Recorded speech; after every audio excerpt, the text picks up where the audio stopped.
Once, in a remote village nestled between ancient forests and towering mountains, there was a small, secluded house that everyone whispered about but few dared to approach. The house belonged to an old woman named Ilara, known to the villagers as a mysterious recluse. Ilara was a figure of intrigue and fear. She rarely ventured into the village, and when she did, she moved with an ethereal grace that seemed out of place for her age.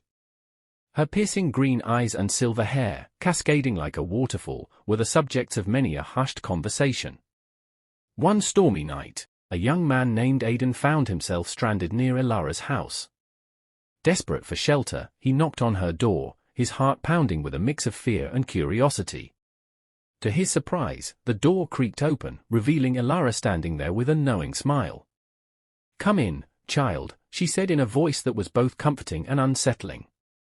Aidan stepped inside, his eyes darting around the dimly lit room. The walls were lined with ancient books and jars filled with strange, glowing substances. The air was thick with the scent of herbs and something indefinable, something that made Aidan's skin tingle. As the storm raged outside, Ilara served Aidan a warm broth, and they sat by the fire. She spoke in riddles and shared tales of villages forgotten past. Aidan listened, captivated, as she recounted stories of ancient spirits, lost loves, and hidden treasures buried beneath the forest floor. Suddenly, a loud crash echoed from the back of the house. Aidan jumped, spilling his broth. Ilara remained calm, her eyes twinkling with a secret. Curiosity can be a dangerous thing, she mused, rising from her chair. But it seems fate has brought you here for a reason. Follow me. Aidan hesitated but felt an irresistible pull to uncover the mystery. He followed Ilara down a narrow hallway, lit only by the flickering flame of a single candle. They descended a spiral staircase that seemed to go on forever, until they reached a heavy wooden door. Ilara whispered an incantation, and the door swung open to reveal a hidden chamber. The room was filled with artifacts of untold age, ancient weapons, cryptic scrolls, and a large mirror that shimmered with an otherworldly light. "This," Ilara said, gesturing to the mirror, "is the veil of truth. It reveals the deepest desires and fears of those who gaze into it. But beware, for it can also show what you are not ready to see." Aidan, drawn by an inexplicable force, stepped toward the mirror.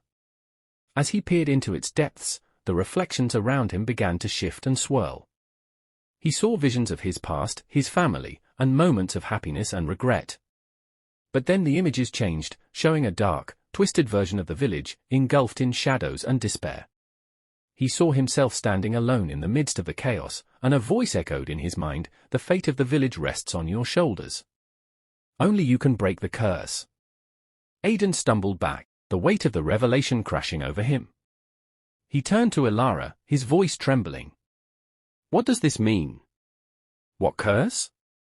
Ilara's expression softened. "Long ago, a powerful sorcerer cursed this land, condemning it to eternal darkness unless a pure-hearted soul could find the hidden relic and restore balance. You, Aidan, are that soul." Overwhelmed but determined, Aidan knew he couldn't turn back. With Ilara's guidance, he embarked on a perilous journey through the ancient forest, facing trials that tested his courage, wisdom, and strength. Through it all, the mysterious house and its enigmatic owner remained a beacon of hope and knowledge.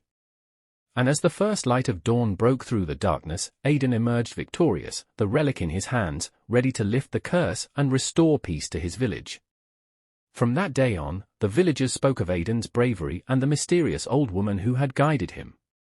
The house, once a place of fear, became a symbol of hope, reminding everyone that even in the darkest of times, light and truth can prevail.